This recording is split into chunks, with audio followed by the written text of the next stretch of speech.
অনেক স্ত্রী আছে না জেনে না বুঝে স্বামীর সাথে এমন খিটখিটে মেজাজ দেখায় যেটা স্বামীর জন্য মেনে নেওয়া কষ্টকর। আমি একটা জরিপে পড়েছি, পৃথিবীর অনেক স্বামী স্ত্রীর কারণে হার্ট অ্যাটাক করে মারা যায়। আছে না নাই? এই তো ভুক্তভোগী পাওয়া গেছে। স্বামীর জন্য একটা ত্রাস হয়ে দাঁড়ায় স্ত্রী, ত্রাস। অনেক স্বামী আছে স্ত্রীর এরকম আচরণের কারণে, অতিরিক্ত প্রেসার ক্রিয়েট করার কারণে স্ত্রীদেরকে ভয় পায়। অবশ্য নীলফামারীর কোন স্বামী তার স্ত্রীরে ভয় পায় না। ভয় পায়? স্ত্রীরে ভয় পান কে কে দেখি?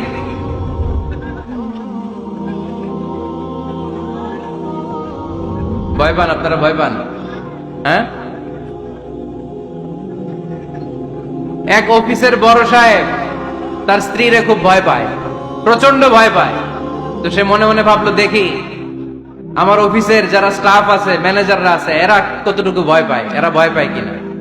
তো একদিন সকালবেলা অফিসের সব স্টাফ গুলোর একসাথে দাঁড় করায় বলতেছে, এই আপনারা যারা যারা আপনাদের স্ত্রীদেরকে ভয় পান তারা ডান দিকে যান, আর যারা স্ত্রীকে ভয় পান না এরা বাম দিকে যান। অফিসের সব কর্মচারী ডান দিকে চলে গেছে, সবাই ভয় পায়, একজন শুধু বাম দিকে। বাম দিকে কয়জন ভয় পায় না, আর যারা ভয় পায় এরা ডান দিকে, ডান দিকে সবাই। তো বড় সাহেব ভাবছে, আলহামদুলিল্লাহ আমার অফিসে একজন হইলেও বীর পুরুষ আছে। তো বীর পুরুষের কাছে যেয়ে বলে, ঘটনা কি, আপনি মোটেও ভয় পান না? কয়, স্যার প্রতিদিন অফিস করার জন্য যখন ঘর থেকে বের হয় আমার বউ আমারে বলে দেয়, খবরদার সবাই যেদিকে যায় তুমি কিন্তু ওইদিকে যাইবা না, সবাই যেদিকে যায় তুমি ওইদিকে গেলে খবর আছে। বড় সাহেবকে খবরদার, এটা তো আরো ডরায়, ঠিক কিনা? এজন্য বোনদেরকে বলবো, লিতাসকুনু ইলাইহা, এমন ভাবে আপনি আপনার স্বামীর সামনে নিজেকে প্রেজেন্ট করেন যাকে আপনাকে দেখলে আপনার স্বামীর চোখ জুড়িয়ে যায়, হৃদয়টা প্রশান্ত হয়ে যায়, আপনাকে দেখলেই আপনাকে ভালোবাসতে মনে চায়, ঠিক কিনা?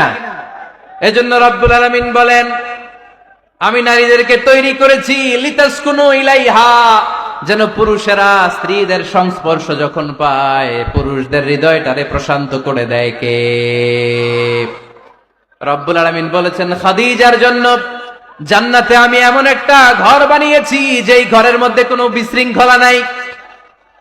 খাদিজার জন্য জান্নাতে এমন একটা প্রাসাদ আমি বানিয়েছি যেই প্রাসাদের মধ্যে কোনো আওয়াজ নাই, কোনো কোলাহল নাই, কোনো বিশৃঙ্খলা নাই। কারণ খাদিজা আমার নবীকে এমন একটা ঘর উপহার দিয়েছে যেই ঘরের মধ্যে কোনো বিশৃঙ্খলা ছিল না, আওয়াজও ছিল না। পড়েন সুবহানাল্লাহ। আল্লাহ রাসূল যখন সারাদিন কাফেরদের মাঝে কোরআনের দাওয়াত দিতেন, কোলাহল মারামারি জীবনের ঝুঁকি নিয়ে মক্কার কুরাইশদের মাঝে যখন দাওয়াত দিতেন, সব বিশৃঙ্খলা ঝামেলা গোলমাল শেষ করে রাতের বেলায় যখন খাদিজার ঘরে বিশ্বনবী ঢুকতেন, বিশ্বনবীর হৃদয়টারে প্রশান্ত করে দিত কে? আম্মাজান খাদিজা বিশ্বনবী সাল্লাল্লাহু আলাইহি ওয়াসাল্লামের জন্য এমন ঘর উপহার দিয়েছেন যেই ঘরে বিশ্বনবী আসলে বিশ্বনবীর হৃদয়টা ঠান্ডা হয়ে যেত। সুবহানাল্লাহ পড়েন।